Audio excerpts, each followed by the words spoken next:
SCL and SDA এই দুটির connection সঠিকভাবে দিতে হবে। RTC অ্যাডজাস্টমেন্টের মাধ্যমে আমরা আমাদের প্রয়োজন মতো সময় নির্ধারণ করতে পারবো এবং আমরা যে বোর্ড ব্যবহার করব বোর্ডের নামটা সিলেকশন করে নিতে হবে। এরপরে অবশ্যই পোর্টটা সিলেকশন করে তারপর আমাদের কোডটা আপলোড করতে হবে। এখানে আরেকটু জানার বিষয় আছে, সেটা হচ্ছে RTC অ্যাডজাস্টমেন্ট। এটা আমাদের একবার আপলোড করতে হবে এবং একবার আপলোড করার পরে আবার আমাদের এইটাকে কমেন্ট করে দিয়ে তারপরে আবার আপলোড করতে হবে। আমরা যদি এটাকে কমেন্ট করে না দেই তাহলে আমরা যতবারই সিস্টেমটাকে রিসেট করব প্রতিবারই আমরা যে সময়টা সিলেকশন করে দিয়েছিলাম আমরা ঠিক সেই সময়টাকেই সে ধরে নিবে বারবার। আমরা যদি এইটাকে কমেন্ট করে আপলোড দিয়ে থাকি তাহলে এই সমস্যাটা আর হবে না। আর আমরা যেখানে ট্রিপলিয়ান অ্যারেনা লেখা আছে এইটাতে আমরা আমাদের যে কোনো নাম দিতে পারবো এবং ফন্ট সাইজ নিচে আমি বেশ কিছু মেনশন করে দিয়েছি। এটা থেকে আপনাদের খুশি মতো আপনারা ফন্ট বাছাই করে নিতে পারবেন। তবে এখানে দুইটা মুখ্য বিষয়, সেটা হচ্ছে আপনাদের অবশ্যই লাইব্রেরি ডাউনলোড করে নিতে হবে। এখন অনেকের প্রশ্ন থাকতে পারে যে আমরা লাইব্রেরিটা কিভাবে ডাউনলোড করব।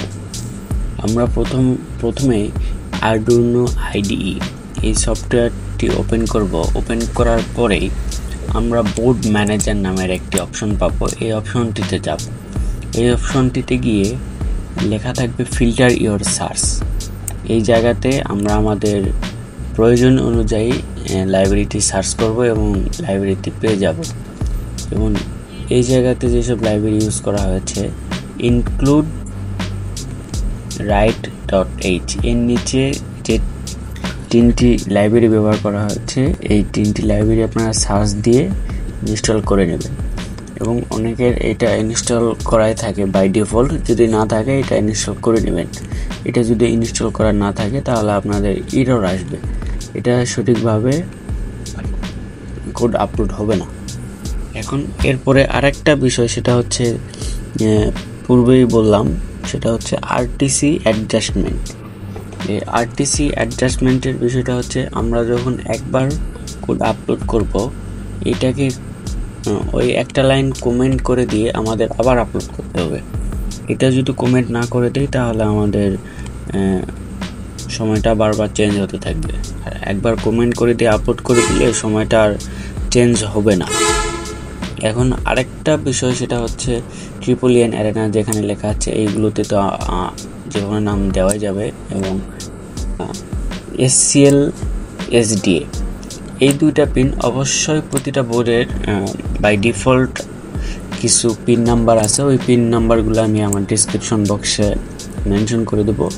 ওইগুলো পিনে আপনাদের সংযোগ দিতে হবে। বিভিন্ন বোর্ডের বিভিন্ন পিন নাম্বার আছে, সেই পিন নাম্বারে আপনারা সংযোগ দিবেন।